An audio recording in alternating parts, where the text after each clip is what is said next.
I would say if you're a home buyer, somebody or a young person looking to buy a home, you need a bit of a reset. Welcome back to Real Estate Mindset. Today's video is gonna be absolutely bonkers. Now, the data is in, and we have clearly never been through anything like what is going on right now. Essentially, what has happened is we have formed a similar bubble to the 2008 bubble in half the time. Not only that, we are currently in a technical recession. The problem is, the reason why the data is all over the place is, on top of that, and this is why there's being so propped up and we haven't crashed already, trillions and trillions of dollars were pumped into our economy. So the data right now, you guys, is all over the place. And what I am telling you guys right now is what's really, really important to be watching right now is month over month price comparison data. Now, I've heard some, big time investors say that month over month, you don't need to see that. You don't need to see that.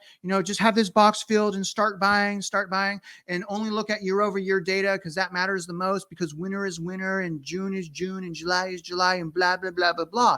But the problem with that is, you guys, if you guys look at the current housing market that way, you can't even talk to me until January of 2023.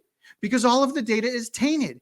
Because we are in a transitioning, correcting, crashing market, month over month data takes precedence versus year over year when it comes to price growth. And the reason is we see the trajectory of the housing market based on recent data comparisons. Now, if we were in a normal housing market with normal fundamentals, yeah, year over year data is fine. Month over month is a little bit of a waste, but we are not in that. We are in a massive bubble, and I can bring up so many charts, probably hundreds of charts that look over the trends over the last 10 years. And it is so clear to see that the last 2 to 3 years are anything but seasonal, right? These aren't seasonal adjustments we're going through. These are adjustments that are being made in trends we're seeing because of the Federal Reserve.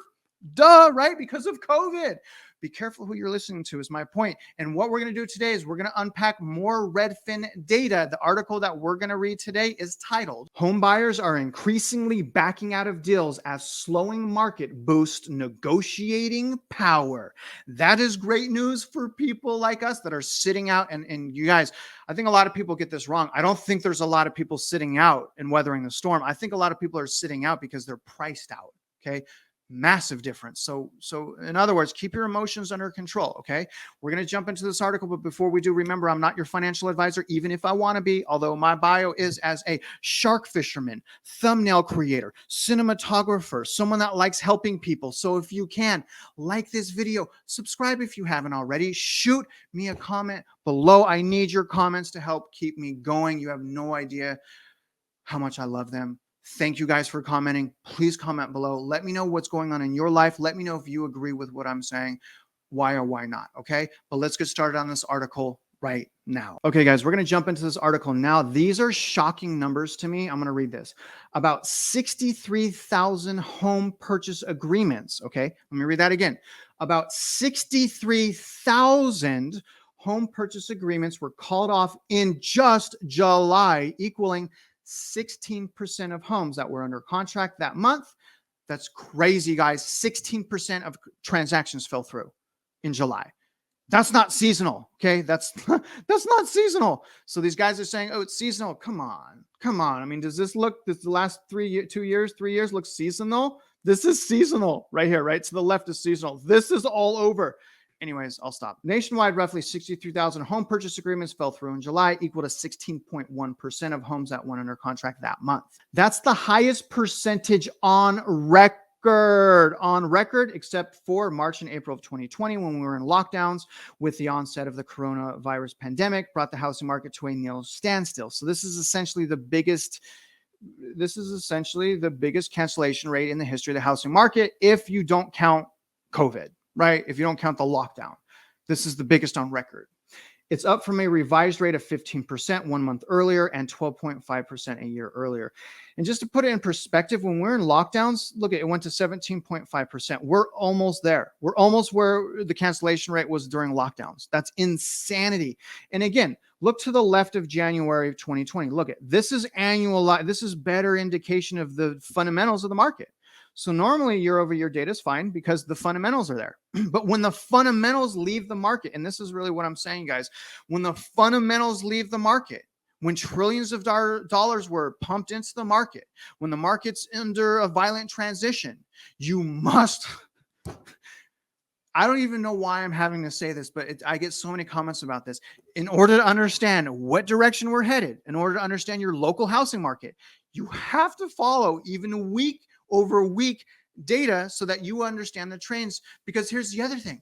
We've never been through anything like this before. Remember that. So we have to look at things differently. And also because it was nothing like 2008, we can't look at it the same way we looked at 2008. We have to ask ourselves, how did we get into this situation? What are the core problems right now? What are the core problems that must find a solution to, right? What is the likelihood that things are overvalued and that they will correct, right? Those are things that we have to ask ourselves. But regardless, let's hop back into this article right now. The article goes on. This is according to a Redfin analysis of MLS data going back through 2017. Please note that homes that fell out of contract during a given month didn't necessarily go under contract that same month. For example, a home that fell out of contract in July could have gone under contract in June. This data is subject to revision. And it's going back to 2017. So it's been the biggest decline since 2017 when not counting lockdowns, okay? The housing market is slowing as higher mortgage rates sideline many prospective home buyers with competition declining. The house hunters who are still in the market are enjoying newfound bargaining power. And that, there's still a lot of investors that are purchasing right now. And those investors that are purchasing right now, if it's in my local housing market, get to see that a similar house 3 months later is selling for $50,000 less. Just putting that out there. Let's continue. A stark contrast from last year when they often had to pull out of every stop in order to win. Today's buyers are more likely to utilize contract contingencies that allow them to back out without financial penalty if something goes wrong. And with an increasing number of homes to choose from, they're also more likely to call a deal off if a seller refuses to bring the price down and make requests for repairs. That's beautiful. A situation that has become increasingly common given the sellers are still adjusting to the cooling market. Homes are sitting on the market longer now, so buyers realize they have more options and more room to negotiate. They're asking for repairs, concessions, and contingencies. And if the sellers say no, they're backing out and moving on as they should because the confidence they can find something better, said Heather, a Redfin real estate agent in Jacksonville, Florida. Buyers are also skittish because they're afraid of a potential recession that could cause home prices to drop. They don't want to end up in a situation where they purchase a home and it's worth $200,000 less in 2 years, and some are opting to wait in hopes of buying when prices are lower. So I think this is starting to become clearer and clearer to people that we, even if it's not yet in your local housing market, like there's places in California, people can't even see any adjustment.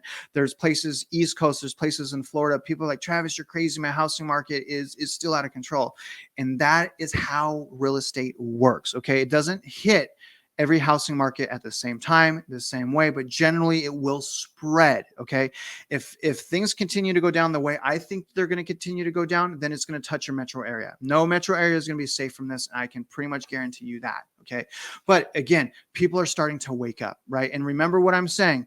Be careful who you're listening to. A lot of people, not all, okay, but a lot of people that are still using year-over-year data either don't understand that the market that we're in right now is completely different, right? It's not a market of fundamentals. So it's either that reason, or a lot of people I also see using year-over-year price comparisons to push a narrative, right? And a lot of those people are trying to sell you. They're trying to sell you a house, trying to sell your house. They're trying to buy you a house, trying to sell courses, whatever it is.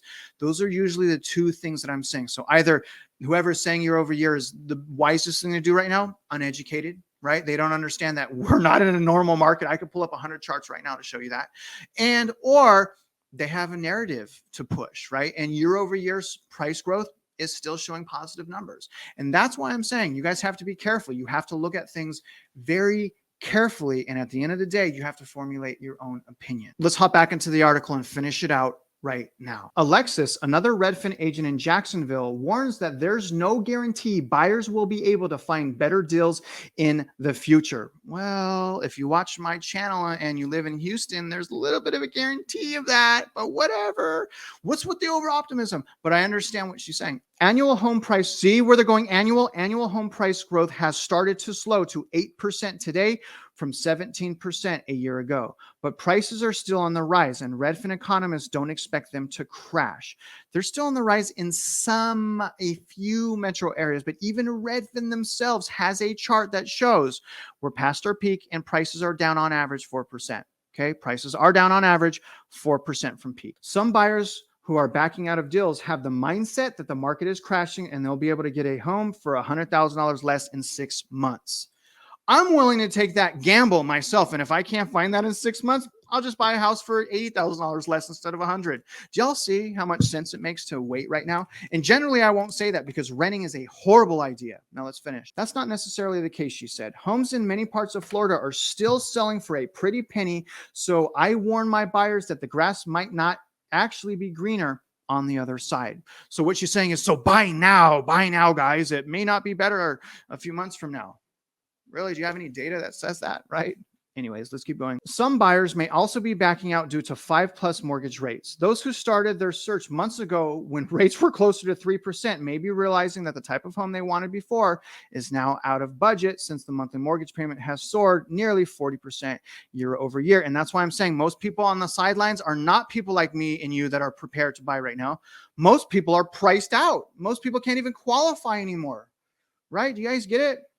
Just be careful, okay? Put things in perspective. Let's finish. Home purchase cancellations begin to taper off as sellers get used to the slower paced market.